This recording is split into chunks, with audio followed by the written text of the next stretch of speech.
کچھ دکھ ایسے ہوتے ہیں جنہیں انسان کسی کے سامنے بیان نہیں کر پاتا، مگر اللہ ہر دل کا حال جانتا ہے۔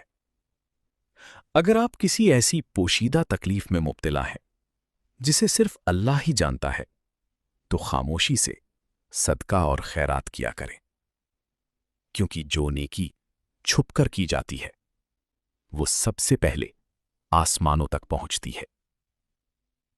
اگر آپ کسی ایسے غم میں ڈوبے ہوئے ہیں جسے کوئی سمجھ نہیں پاتا، تو تنہائی میں توبہ اور استغفار کو اپنا معمول بنا لیں، کیونکہ اللہ وہ دعائیں بھی سن لیتا ہے جو ہونٹوں تک نہیں آتی۔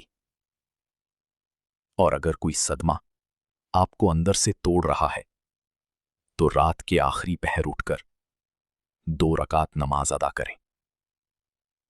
اس وقت جب دنیا سو رہی ہوتی ہے، اللہ اپنے بندے کے سب سے زیادہ قریب ہوتا ہے۔ یاد رکھیں، جو دکھ اللہ تک پہنچ جائے وہ کبھی بے علاج نہیں رہتا۔ اگر آپ کو یہ ویڈیو پسند آئی ہو تو لائک کریں، اور مزید ایسی ویڈیوز کے لیے سبسکرائب کرنا نہ بھولیں۔